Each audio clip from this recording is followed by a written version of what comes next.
அஸ்ஸலாத்து வஸ்ஸலாமு அலைக்க யா சையதி யா ரசூலல்லா உதுபியத்தி கல்லத் இல்லதி அதற்குனே. பிஸ்மில்லாஹிர் ரஹீம். நமது படைப்பாளராகிய அல்லாஹுவை நெருங்குவதற்கும் நமது வழிபாட்டின் திறனை மேம்படுத்துவதற்கும் இந்த கலிமா உதவுகிறது. லா இலாஹா இல்லல்லாஹு வஹதஹு லா ஷரீக்க லஹ் லஹுல் முல்க் வலஹுல் ஹம்து வஹுவ அலா குல்லி ஷையின் கதீர் என்று அதிகமாக ஓதி வருவது நம் இதயத்தை சுத்தப்படுத்துகிறது. இதனை ஓதுபவர்களுக்கு அல்லாஹ் இருப்பதை நினைவூட்டு கொண்டிருக்கும். நம் வாழ்க்கையில் ஏற்படும் கஷ்டங்களை சமாளிப்பதற்கும் சகிப்புத்தன்மையை மேம்படுத்துவதற்கும் இந்த கலிமா உதவுகிறது.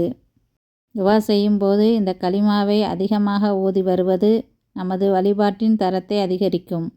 யார் ஒருவர் இதனை 10 தடவை ஓதுகிறாரோ அவர்கள் இஸ்மாயில் அலைஹிஸ்ஸலாம் சந்ததியினரில் ஒருவரை விடுதலை செய்தவர் போன்றவராவார். இதை பற்றி ஸஹீஹுல் புகாரி 6404 வந்துள்ளது. இதனை ஓதுபவர்களுக்கு 100 நன்மைகள் எழுதப்படும். அவரது கணக்கிலிருந்து 100 தவறுகளை அல்லாஹ் மன்னிக்கிறான். இதனை ஃபஜ்ர் தொழுகைக்கு பிறகு ஓதுபவர்களுக்கு அன்று நாள் முழுவதும் பாதுகாப்பு அரணாக இருக்கும். இதனை அதிகமாக ஓதுபவர்களுக்கு நமது கற்பனையிலும் எதிர்பார்க்காத அளவுக்கு நன்மைகள் கிடைக்கும். இதனை 100 தடவை ஓதுபவர்களுக்கு 10 அடிமைகளை விடுதலை செய்தது போன்ற நன்மைகள் கிடைக்கும். மேலும் இது பாவத்தின் சோதனைகளில் இருந்து நம்மை பாதுகாக்கிறது. எண்ணிலடங்கா நன்மைகளை உடைய இந்த கலிமாவினை அதிகமாக ஓதி அல்லாஹ்விடம் நெருங்கிக் கொள்ளலாம். அஸ்ஸலாமு அலைக்கும் வரஹ்மத்துல்லாஹி பரக்காத்துஹு.